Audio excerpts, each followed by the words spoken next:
ሰላም ሰላም፣ አህለን ወሰህለን፣ እንኳን ደህና መጣችሁ። የዛሬውን ትምህርት የምጀምረው አረብኛ መማር ከባድ ሆኖብናል አላችሁ ነው። እነዚህ ሁሉ ኮመንቶች የሚናገሩት ስላለመቻል፣ ስለ መጨነቅ፣ ስለ ፍርሃት፣ እንዴት ላድርግ፣ ምን ይሻለኛል ነው የሚሉት ሁሉም እና ትንሽ የማውቀውን ያህል ልንገራችሁ ብዬ ነው። ይሄ ምክር አይደለም፣ ግን እኔ የሄድኩበት ስለሆነ ምናልባት ይጠቅማችሁ ይሆናል በማለት ነው።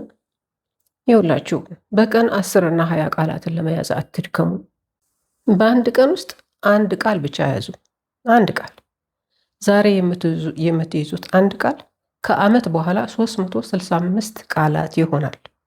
365 ቃላት ደግሞ ማንኛውንም ሰው ለማነጋገር በቂ ነው። እኔ አንድ ጊዜ አንዱን ትምህርት ለእናንተ የምሰጣቸውን ትምህርት የተለያዩ 365 ቃላት አልጠቀምም። አብዛኛዎቹ የተደጋገሙ ናቸው። ዋናው ነገር ግን ዋናው መሰረታዊው ነገር አለማቋረጥ ነው። በየቀኑ መሞከር። እስኪ ንገሩኝ፣ ዛሬ የያዛችሁት ቃል ምንድን ነው? እሱ ኮሜንት ላይ ጻፉልኝ። ዛሬ ይሄንን ቃል መርጬ እሱን ነው እያጠናሁ ያለሁት ብላችሁ በሉኝ። ሌላው ደግሞ የተማራችኋቸውን ቃላቶች በመጠቀም አረፍተ ነገሮች ስሩ። በሁለት ቀን ውስጥ 2 ቃላት ትማራላችሁ። በ2 ቃላት አረፍተ ነገር መስራት ይቻላል። ለምሳሌ ዛሬ አብጋ የሚለውን ቃል ተማርኩኝ። አብጋ እፈልጋለሁ ማለት ነው። ነገ ደግሞ ሞያ የሚለውን ቃል ተማርኩኝ። ሞያ ውሃ ማለት ነው። በሶስተኛው ቀን እነዚህን ሁለቱን ቃላቶች አጣምሬ አብጋ ሞያ ብል ውሃ እፈልጋለሁ ማለት ነው። በቀላሉ አረብኛ ቃላቶች ወይም አረፍተ ነገሮችን ስትሰሙ ልክ እነሱ እንደሚናገሩት ለመናገር ሞክሩ። ልክ እንደሱ የሚሉት ባይገባችሁ እንኳን ትርጉሙን ባታውቁትም እንኳን የቃላቶቹ ድምፅና ቃና በመከተል በመደጋገም ምላሳችሁን አለማምዱት። በየቀኑ ከ5 እስከ 10 ደቂቃ ያህል ተለማመዱ። በ24 ሰዓት ውስጥ 10 ደቂቃ የለንም ማለት አይቻልም መቼም። ስለዚህ ልክ ትምህርት ቤት ሆምወርክ ሲሰጠን እንደምናጠናው ሁሉ ይህንንም በየቀኑ መከታተል ያስፈልገናል። በአረብኛ ቋንቋ የሚናገሩ ቪዲዮዎችን መስማት። ደግሞ ስራ ስትሰሩ የምትሰሩትን ስራ ድምፅ አውጥታችሁ በአረብኛ ተናገሩ። ምን እያደረጋችሁ ነው? ለምሳሌ በአሁኑ ሰዓት ምን እያደረጋችሁ ነው ያላችሁት? ለምሳሌ እንበል እቃ እያጠባችሁ ከሆነ አና ጋዕዳ أغسل المواعين أنا قاعدة أغسل المواعين እኔ እቃ እያጠብኩ ነው ማለት ነው። እኔ ጋዕዳ أغسل ማለት እያጠብኩ ነው ወይም በማጠብ ላይ እገኛለሁ ማለት ነው። አልመዋዒን ወይም መዋዒን ማለት እቃ ነው።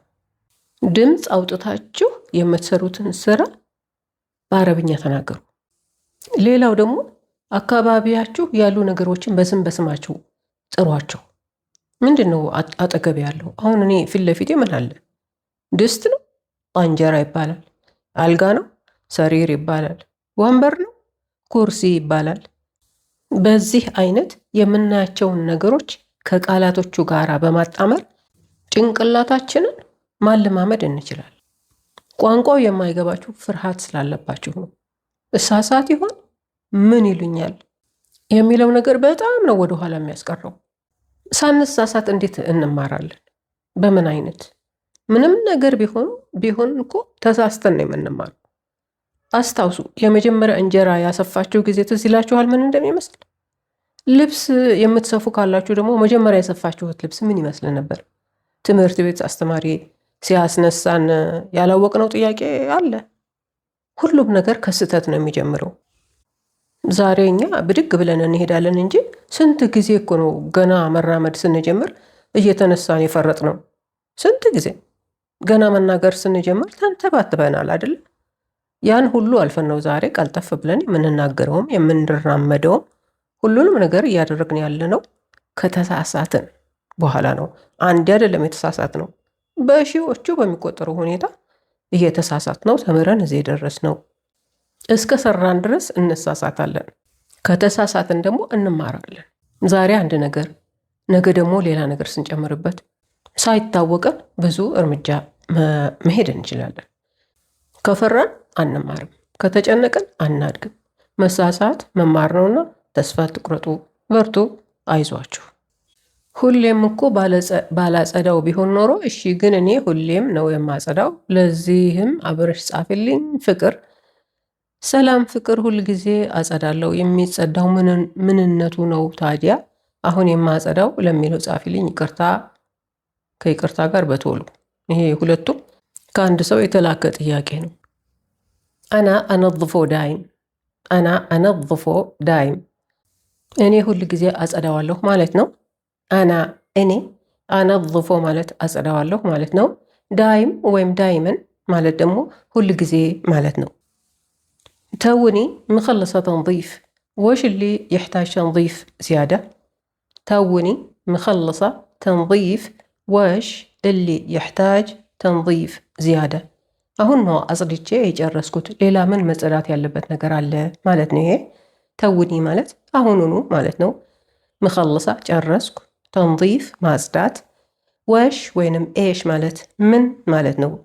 እሊ ይሕታጅ የሚያስፈልግ እንደማለት ነው። ዚያዳ ማለት ደግሞ ተጨማሪ ወይም ጭማሪ ማለት። የዛሬው ሆምወርካችን ይህንን ይመስላል።